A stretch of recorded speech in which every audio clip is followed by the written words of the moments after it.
Hello प्यारे बच्चों, आज हम लोग त्रिकोणमिति के बारे में अध्ययन करेंगे।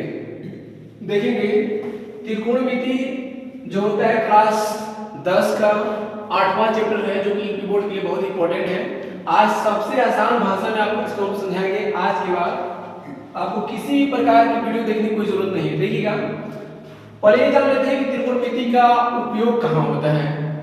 मेरे मित्रों, त्रिकोणमिति का उपयोग जो होता है वह बड़े बड़े बिल्डिंग नापने के लिए होता है, जैसे कुतुब मीनार की ऊंचाई नापने के लिए होता है, बहुत से डिस्टेंस और टावर ब्रिज वगैरह को मापने के लिए होता किया जाता है। ठीक है, सबसे पहले हमें जानेंगे कि त्रिकोणमिति मतलब होता कैसे। देखिए, त्रि मतलब तीन, कोण मतलब कोण और मिति बने माप, यानी इस अध्याय में हमको तीन कोणों के माप के बारे में पढ़ना है। यहाँ देखिए, जिसे इंग्लिश में देखिए त्रि मतलब तीन, गोण मतलब भुजा, मिति बने माप, यानी त्रिकोणमिति के अध्ययन में शाखा में हमें यह तीनों कोण के माप के बारे में, भुजाओं के और कोणों के माप के बारे में ही अध्ययन करना है। ठीक है, चलिए अब हम देखते हैं कि त्रिकोणमिति है क्या चीज। देखिएगा, सबसे पहले त्रिकोणमिति बड़ा लागू होता है केवल समकोण त्रिभुज लागू होते हैं।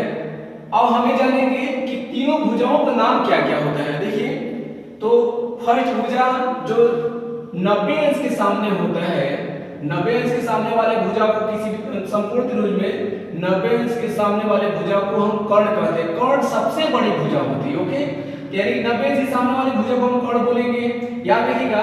और ये जो लंब और आधार जो है ना बेटा, वो डिपेंड करता है कोण पे कि आप कौन सा कोण ले रहे हैं। जो कोण लेंगे यह लंब और आधार चेंज होते रहता है। ठीक है, अब देखेंगे तो बेटा कोण ए के लिए देखेंगे तो ए के लिए लंब यहाँ पे एक जिस कोण को आप ले रहे हैं उसके जस्ट सामने वाला भुजा जो है वो लंब हो जाएगा, और जिसपे आपका आधार यानी त्रिभुज खड़ा है वो तो आधार हो जाएगा। अब यहाँ देखते हैं कि अगर मान लीजिए कि हम लोग नाम चेंज करते हैं तो भुजाएं चेंज हो जाती है। याद रखिए, जैसे मान लीजिए यहाँ देखिए सी है तो सी देखेंगे तो सी के सामने वाले भुजा यानी कि यहाँ पे हमारा ये विलंब हो जाएगा।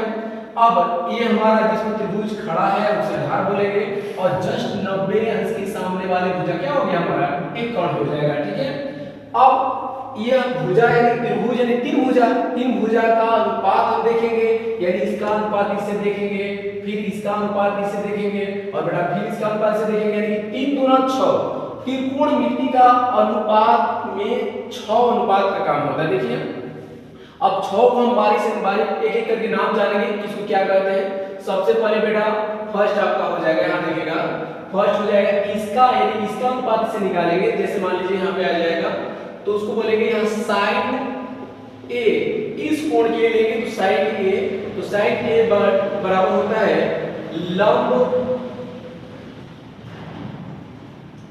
बटे में कर्ण। दूसरा आता है, अब इसका इससे देखेंगे तो यानी कि इसका मतलब ये समझ में आया कि लंब और कर्ण के अनुपात को साइन कहते हैं, साइन का यानी कि लंब और कर्ण के अनुपात को साइन बोला जाता है। ठीक है, अब देखेंगे इसका और इसका अनुपात क्या बोलते हैं बेटा, तो उसको बोलते हैं हम लोग cos। ओके, यहाँ पे आगे cos a बराबर, तो cos a बराबर हो जाएगा आधार बटे में कर्ण। ठीक है, तीसरा देखेंगे हम लोग, तीसरा हमारा आ जाता है tan। देखिएगा, तो लंब हम इसका देखिए इसका इससे निकाल लिए और इसका इससे निकाले, इसका और इससे निकालेंगे। ठीक है, तो तीसरा में आ जाता है, इसको हम लोग बोलते हैं tan a। तो tan a बराबर क्या हो जाता है, तो tan a बराबर आ जाएगा लंब बटे में आधार। हो गया।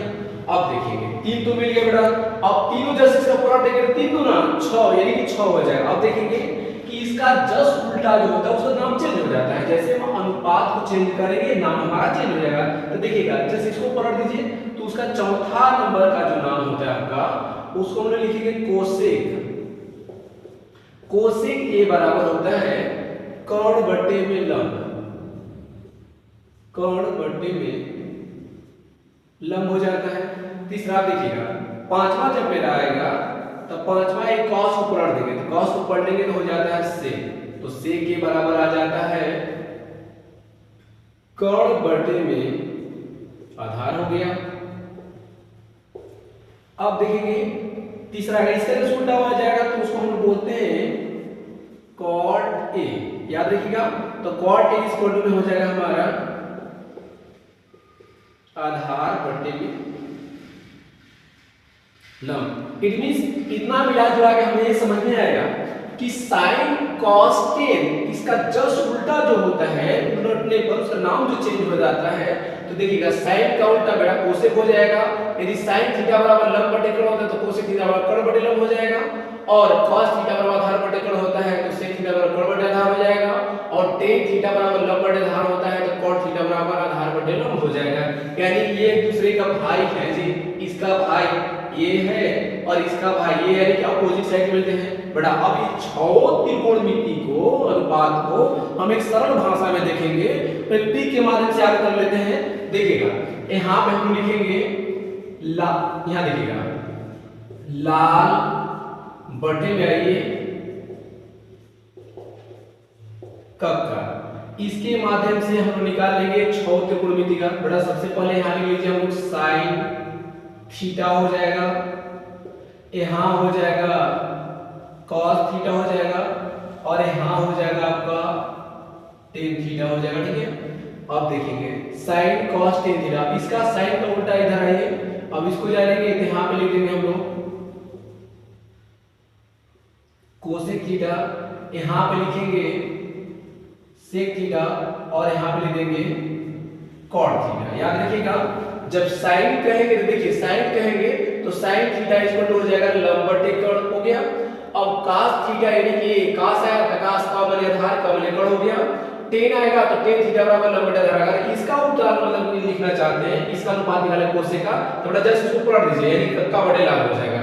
ओके, ये हम लोग देखिए बड़ा याद रखिएगा कि कोण के आधार पे हमारा जो भुजा का नाम है ना वो चेंज रहता है, किसी कंफ्यूजन करने की कोई जरूरत नहीं है। याद रखेंगे जैसे यहाँ नाम चेंज होगा यहाँ भी चेंज हो जाता है, यानी कि आपको बस एक बात याद रखनी है कि जिस कोण की बात करेंगे उसे जस्ट सामने वाला जो भुजा हो जाता है बेटा लंब हो जाता है, और कोण 90 अंश कोण के सामने वाली जो भुजा है वो कर्ण होता है बेटा। कर्ण चेंज नहीं होता है, लंब और आधार चेंज होते रहता है। ठीक है, अब हम लोग ये जान गए त्रिकोणमिति अनुपात में। इस अनुपात से हम लोग 8.1 का सवाल लगा लेंगे, लग जाएगा। अब नेक्स्ट वीडियो में हम ये आपको सिखाएंगे कि sin थीटा यानी कि sin 0 अंश sin 0 अंश sin 30 अंश का मान कैसे निकाला जाता है। इसी प्रकार का वीडियो देखने के लिए इस चैनल पे बने रहिए, और यदि आपको वीडियो अच्छी लगी हो तो कमेंट में जरूर बताएं कि वीडियो कैसी लगी है, ताकि हम इसे और सुधार सकें और आपको अच्छे समझाने का प्रयास करें। Thank you watching for this video, धन्यवाद।